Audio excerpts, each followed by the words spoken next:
I'd go to the moon in a nanosecond.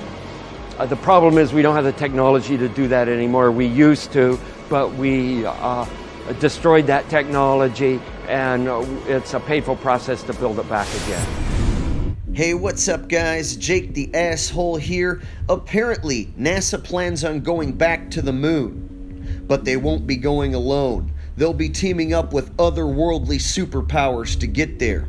But who? And why? Well, I just found this news article that NASA posted on their website just recently, and it says NASA's campaign to return to the moon with global partners. This article it's pretty short, but it's full of revealing information, so I thought I would read through it and discuss it with you guys, because I'm pretty sure you guys are going to find it quite interesting. And away we go.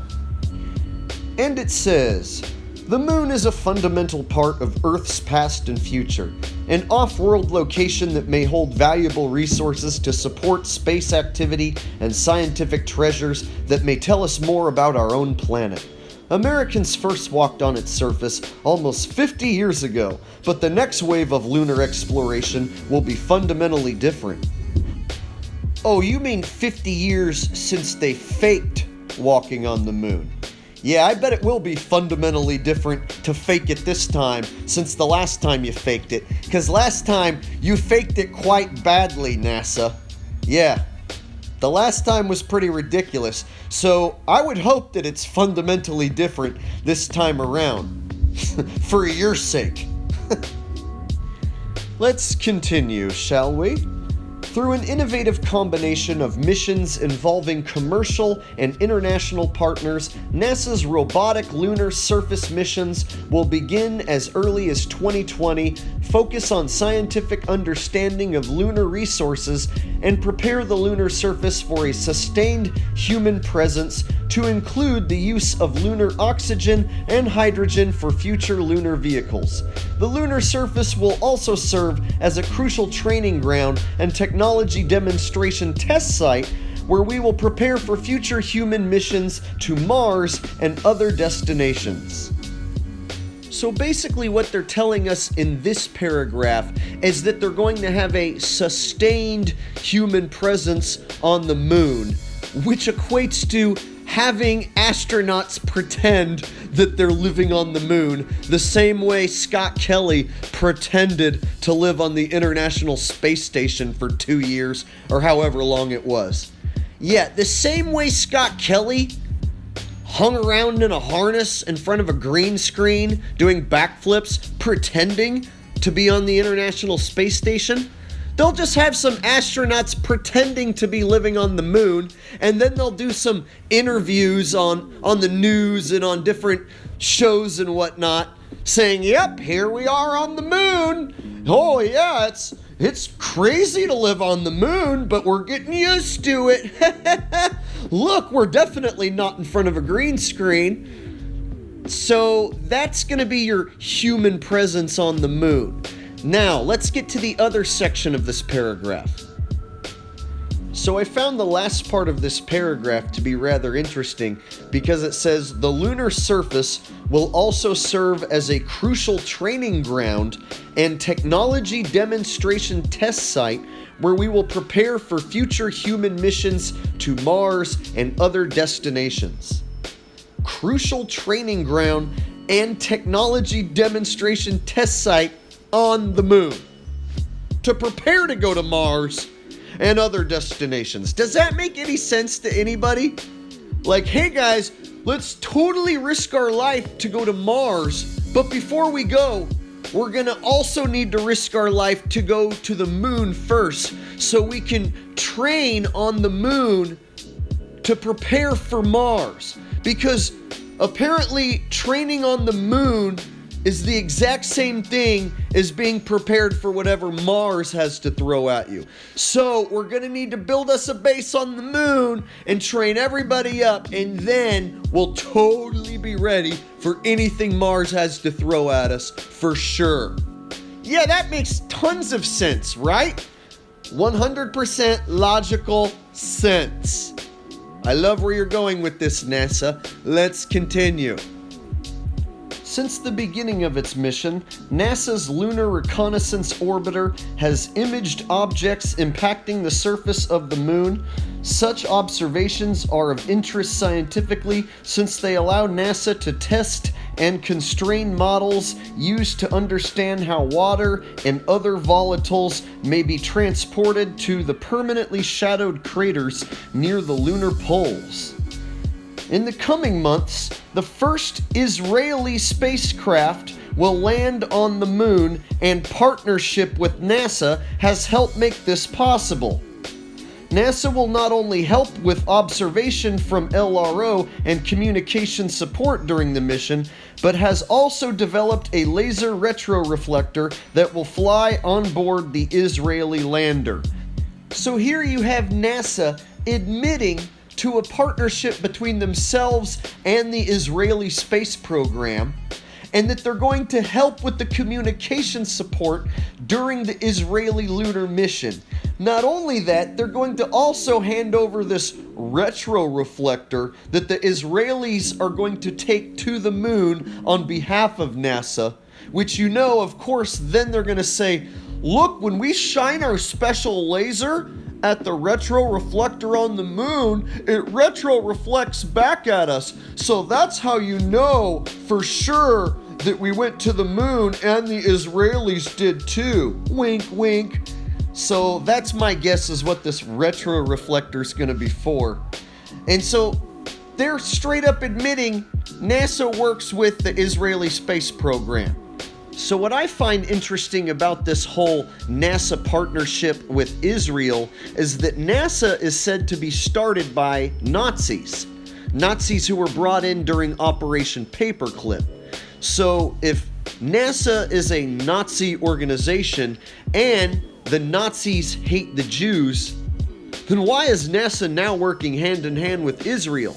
Isn't that interesting? Leave your comments down below and tell me what you guys think about that situation. But either way, let's continue.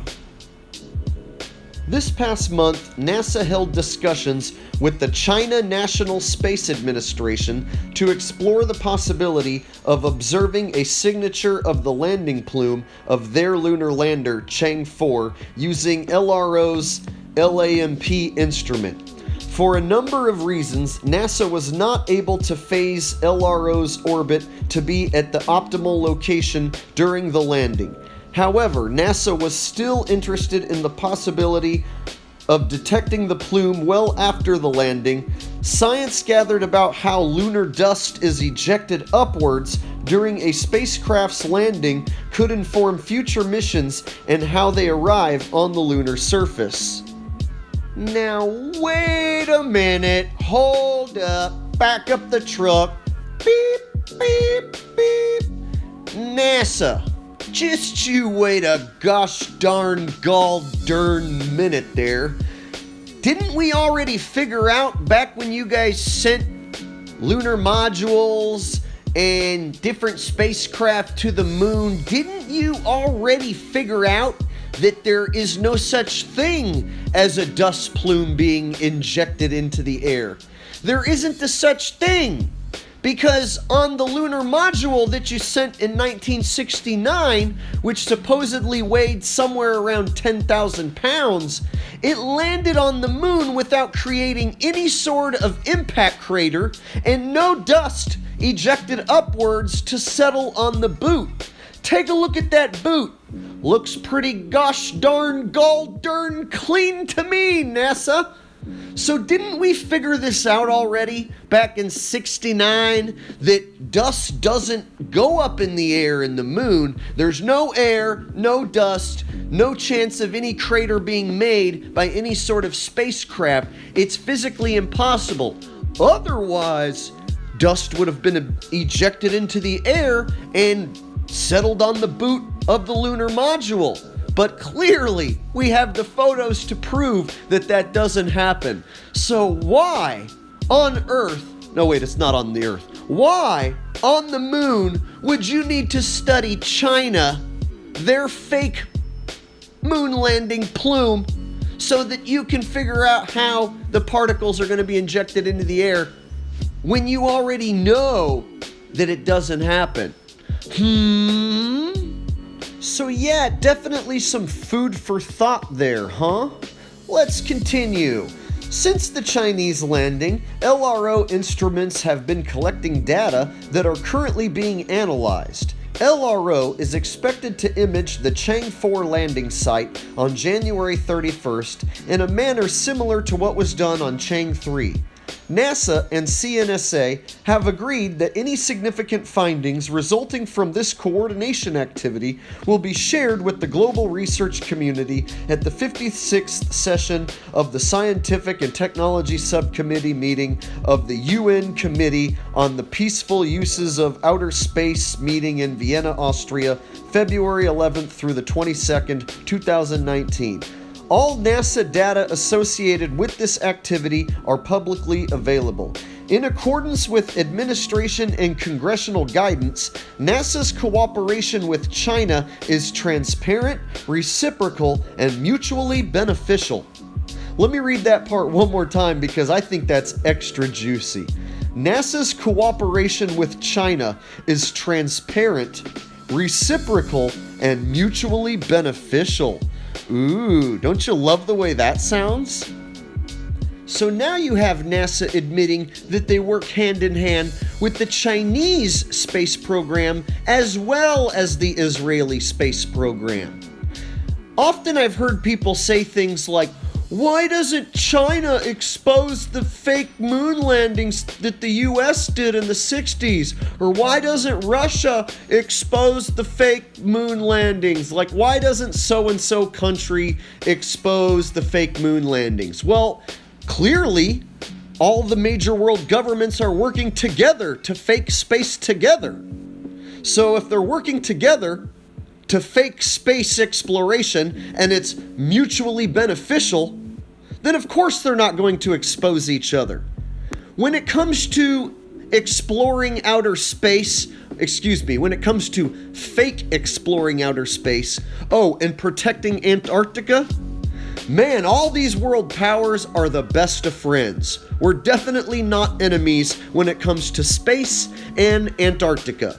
Oh man, we're enemies everywhere else. We might just shoot those nukes off and blow each other up at any time. Oh, except when we go to outer space or to Antarctica. Then we're the best of pals. You see how that works? So next time I hear someone say, why doesn't so-and-so country expose the fake moon landings? Because so-and-so country works alongside our country and all the countries. Get it? All the world governments are working together as a one world government. Opinions are like assholes. Everyone's got one, and this has been just another opinion from Jake the Asshole.